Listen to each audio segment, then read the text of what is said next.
मुनिवर, रक्षा कीजिए, रक्षा कीजिए मुनिवर, हमारे प्राण बचाइए मुनिवर, मुनिवर हमारे प्राण बचाइए।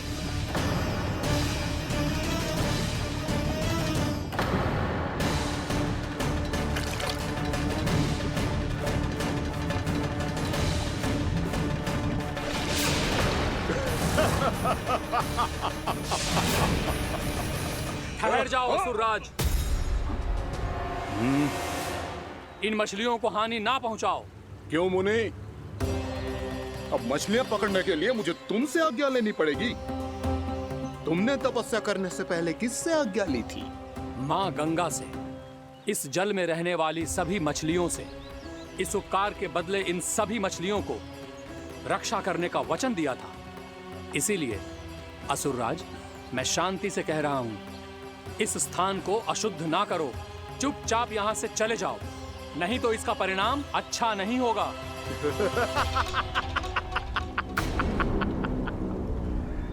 तुम जिन देवताओं की तपस्या कर रहे हो ना मुनि, उन्होंने भी मेरा कुछ नहीं बिगाड़ पाया था, और तुम मुझे धमकी देने का दुस्साहस कर रहे हो।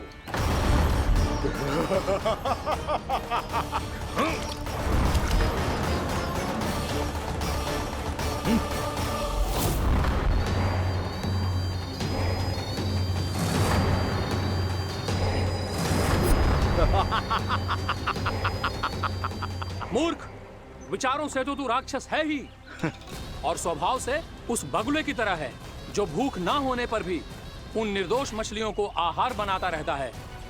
इसलिए अभी इसी क्षण से तू बगुला का जीवन जिएगा। ये मेरा श्राप है, ये मेरा श्राप है।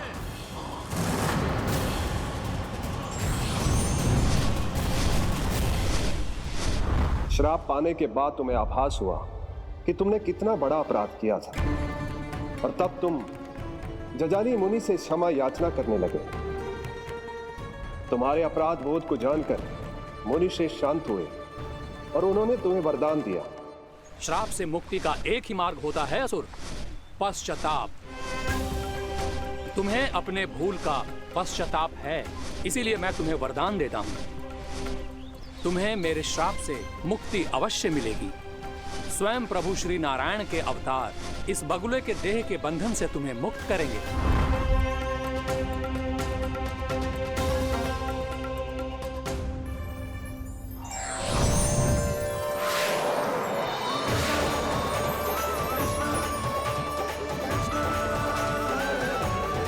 प्रणाम स्वीकार करें प्रभु।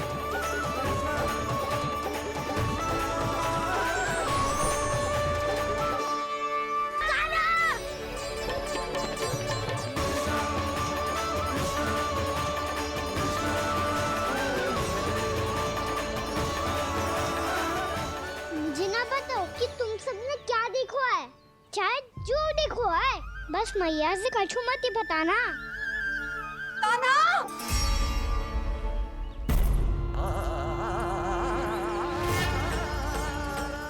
कान्हा! मेरा लल्ला!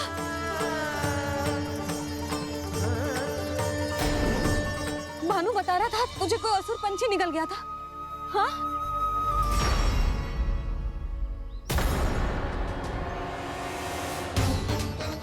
हे नारायण, ये क्या है?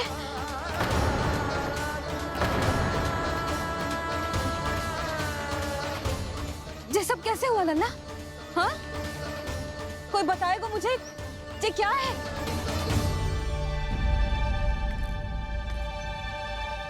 श्रीधामा, मधुमंगल, चिची को सब कुछ बता दो। ये असुर पक्षी मुझे निगलने वाला था रानी भाभी, तभी अंतिम क्षण में कान्हा ने आके मुझे बचा लियो। और ये असुर पक्षी ने कही कि यह है वृंदावन का राजकुमार, नंदराज का लल्ला। इसके होते कोई भी वृंदावन वासियों को हानि ना पहुंचा सकते। रानी भाभी, कान्हा ने अपने प्राणों की चिंता ना करी और इस क्रूर राक्षस से भिड़ गयो, और इस राक्षस पक्षी ने इसे निगल लियो। इतना पर्याप्त है। भोला काका, सब कुछ बताने की आवश्यकता नहीं है। ये सब देख के सारी बालक मंडली इतनी व्याकुल हो गई कि सबने अपने प्राण अर्पित कर दिए और इस असुर पक्षी से कहे कि हमें खा लो और हमारे सखा को छोड़ दो। इन बालकों का पराक्रम देख के सभी देवतागण यहाँ आ गए और उनके हृदय भी पिघल गए और उन्होंने इस राक्षस पक्षी से युद्ध करके इसे मार गिराया। देवताओं के राजा इंद्र के वज्र का प्रहार तो मैंने अपनी आंखों से देखा है ताई जी। और फिर उसके बाद अग्निदेव ने अग्निवस्त्र का प्रहार किया। जय ना काकी, वरुण देव, कार्तिकेय, यमदेव सबने मिलके युद्ध किया इस राक्षस से। शंकर भी आए थे छोटी माँ। जाओ आप भी। बाबा साईता। मुझे लगता है कि ये कान्हा भी इन्हीं देवताओं में से एक है। संभव तो है जीजी। स्मरण है पूतना और तृणावर्त के आक्रमण के समय भी ऐसा ही हुआ था। सभी राक्षस मारे गए थे पर अपने कान्हा को एक खरोच तक न आई थी। हाँ जीजी, मुझे लगता था कि श्री नारायण की विशेष कृपा है हमारे कान्हा पे, पर अब तो देख के लग रहा है कि हमारा कान्हा ही स्वयं श्री नारायण है। या फिर उनका अवतार है ये। अरे बस करो तुम सब, ऐसा कछु ना है। अरे जितनी बात सुनी है उससे तो यही लग रहा है कि कान्हा देवताओं और असुरों की युद्ध के बीच में फंस गया था। उसका इस सब से कोई लेना देना ना है। तो फिर इसके तन पे एक भी खरोच क्यों ना आया नंदराज? हाँ,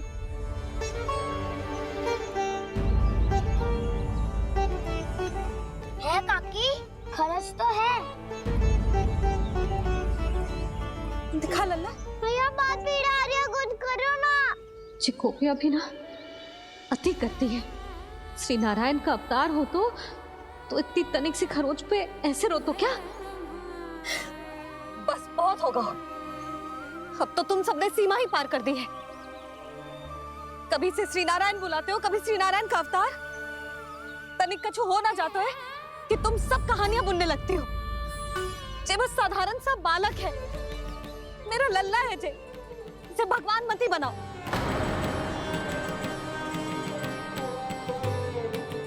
और तू, क्या आवश्यकता थी तुझे यहाँ आने की?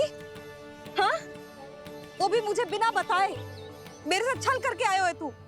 अब तू घर चल, ऐसा दंड दूंगी ना कि मैया बहुत पीड़ा हो रही है। मैया बहुत पीड़ा हो रही है मैया। हाँ नन्ना, तू घर चल, मैं तुझे औषधि लगा दूंगी। हल्दी का लेप लगाऊंगी ना, झट से ठीक हो जाएगा। चल चल।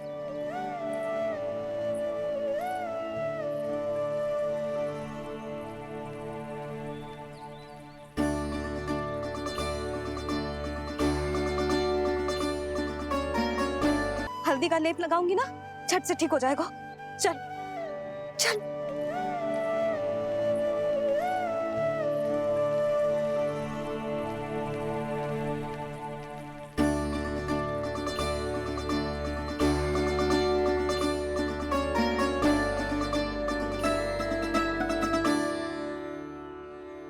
बस लल्ला बस, रो मती। चल चल चल, आजा।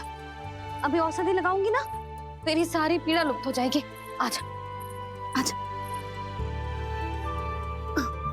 बैठ जा लल्ला। अभी आई मैं। हाँ,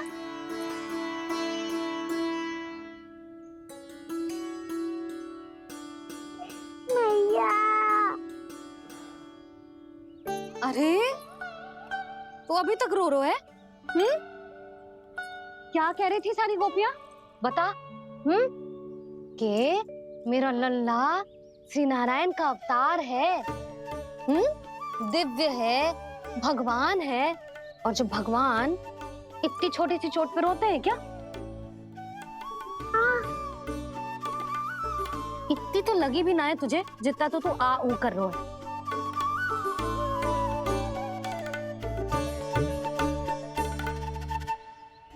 आओ ना, करूंगा।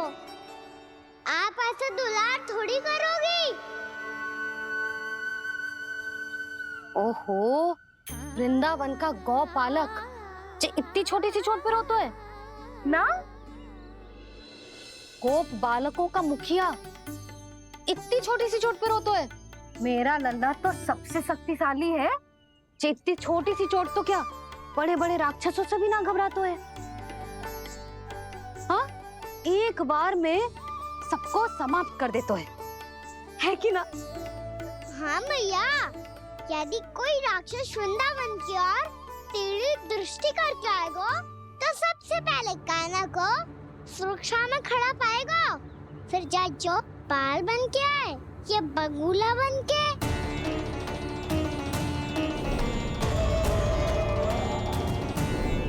ना लल्ला, सोचो भी मती, वृंदावन की सुरक्षा करना तेरा दायित्व ना है।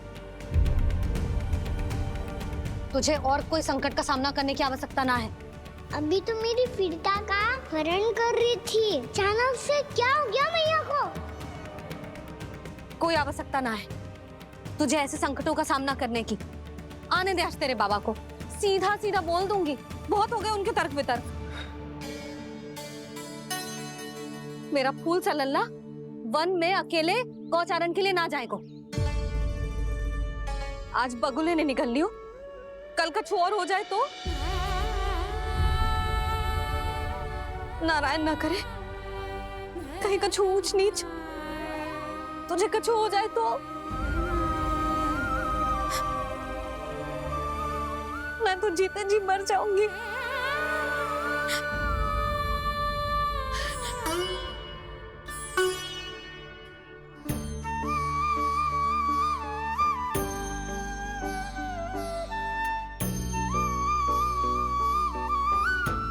वीर लल्ला की वीर मैया इतनी से बात तो रोती है क्या? क्या करूं कान्हा, तुझे ऐसे बार बार संकट के मुंह में जाते हुए ना देख सकती मैं। तो फिर मैया मैं वचन देता हूँ, आज के बाद मैं गौचारण के लिए तभी जाऊंगा जब आप आज्ञा दोगी। पक्का? छल ना करेगा ना मेरे साथ? मैंने कब छल करो मैया? अच्छा ठीक है, ना करूँ छल। यदि आपसे पूछे बिना बाहर निकलो तो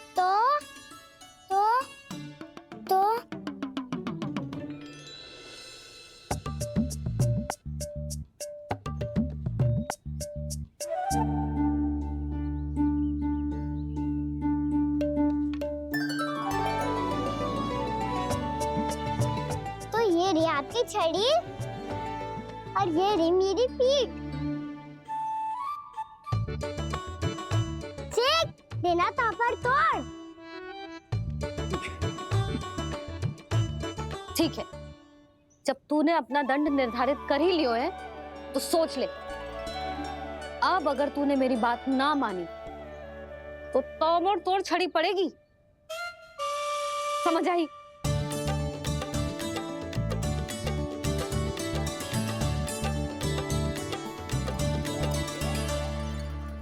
अच्छा ही है कि कान्हा कुछ दिन घर ही रहे। आज वन में जो हुआ है अवश्य कंस ने ही करवाए हुए वो सब।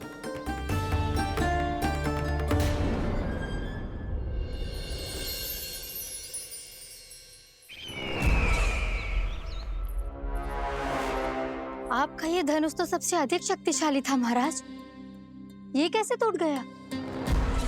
कहीं ये बकासुर की पराजय का संकेत तो?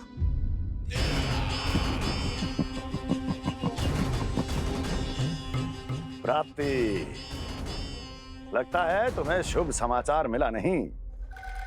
उस बकासुर ने उस विष्णु अवतार को जीवित ही निगल लिया है। अरे अब तक तो उस नन्हे से बालक को पचा भी चुका होगा वो। उसके तन में रक्त बनकर वो विष्णु अवतार और उसकी शक्तियां दौड़ रही होंगी। क्षमा कीजिए महाराज। क्षमा कीजिए, इस अशुभ से मुख से शुभ समाचार आने दो। माथे के बल को ढीला करो, चेहरे पर मुस्कान लाओ और कहो, महाराज, वृंदावन में मातम फैल चुका है। मैं ऐसा ही करता महाराज, यदि सूचना सत्य होती तो।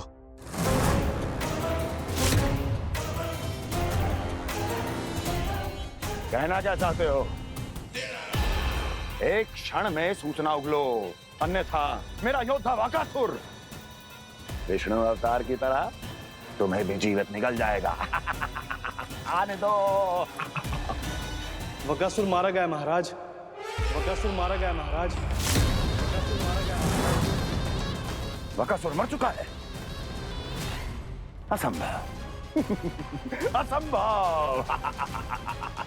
बकासुर ने उस बालक को निगल तो लिया था, पर उसकी सुरक्षा करने के लिए सभी देवता वहां प्रकट हो गए, पर फिर भी कोई बकासुर का सामना नहीं कर पाया। और फिर क्या हुआ? वो बालक स्वयं ही बकासुर के उदर से बाहर आ गया और उसकी चोंच तोड़कर उसकी हत्या कर दी।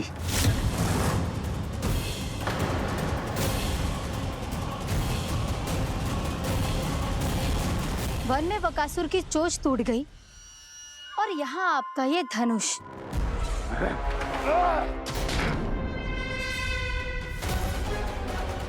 केवल नहीं टूटा तो आपका ये भ्रम महाराज। क्षमा कीजिएगा महाराज, आपका भ्रम टूटना आवश्यक है।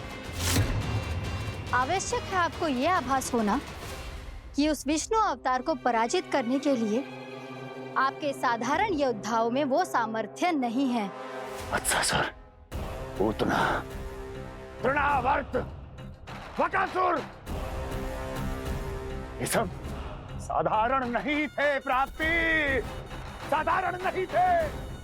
फिर तो ये और भी अधिक चिंता का विषय है महाराज, क्योंकि इसका अर्थ तो यही हुआ कि वो विष्णु अवतार कुछ अधिक ही असाधारण है और उसका सामना करने के लिए और उसे मिट्टी में मिलाने के लिए आपको एक ऐसे अस्त्र की आवश्यकता है जो उसके सामने ना झुके और ना ही टूटे।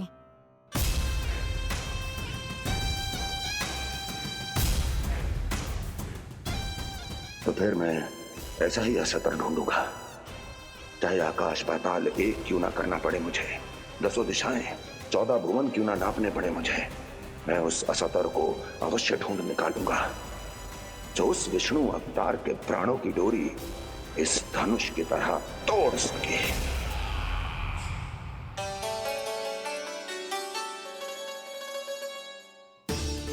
साइंस पापा ने मैया को वचन दिया है कि जब तक नहीं चाहेंगी मैं वन नहीं जाऊंगा, इसलिए आप मुझे मारने के लिए कोई शक्तिशाली असुर ढूंढने में व्यस्त रहो। कुछ दिन तब तक मैं व्यस्त रहूंगा अपनी मैया की सेवा करने में।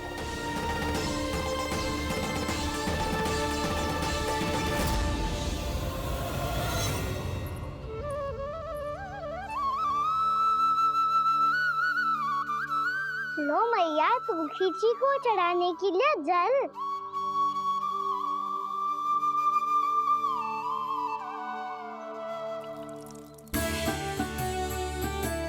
लो मैया, और आटा।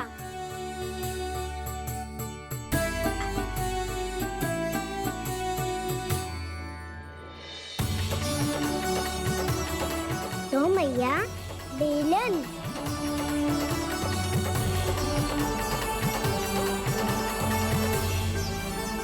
ले, तनिक खा ले। ओ मैया, भूख ना लगी है।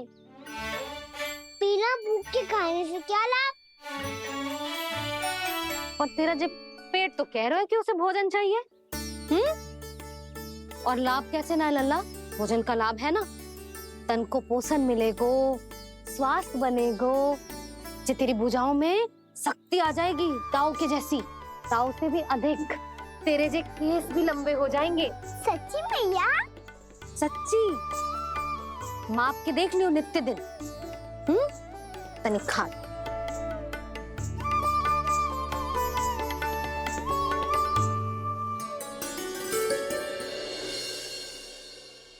मान के मैया का कहना, छक के भोजन खाते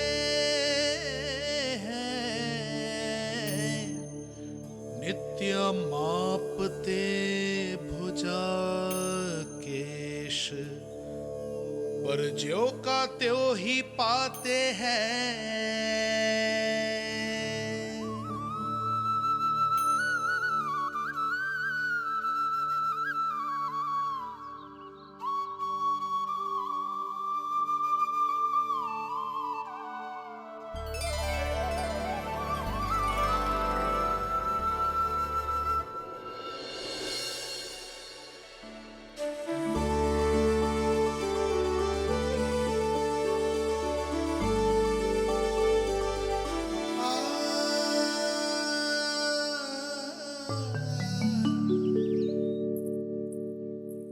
ले लल्ला, फल खाने।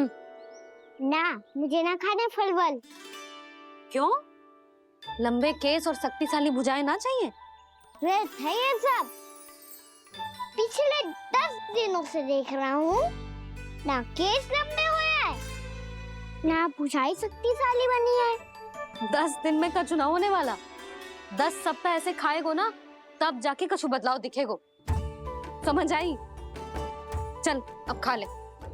वैसे भी मुझे बहुत सारी तैयारियां करनी है आज। इसीलिए भैया एकादशी के व्रत के लिए लल्ला। सुनो जी, सारी सामग्री आ गई? हाँ, तुमने जो कही थी सब ले आए हूँ।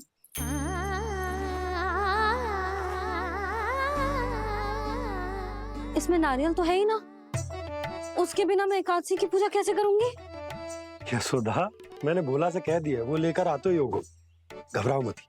कैसे ना घबराऊं जी, आपको पता है ना एकादशी का व्रत मेरे लिए कितना महत्वपूर्ण है। पता है। अरे इसमें तो दिए भी ना है। दिए ना है? अब मैं अभी लेकर आता हूँ। आप रहने दो, मैं ही लेके आती हूँ। भक्त भोला राम के यहाँ से है। भक्त भोला राम? मेरा अर्थ है कुमार भोला यहाँ के यहाँ से।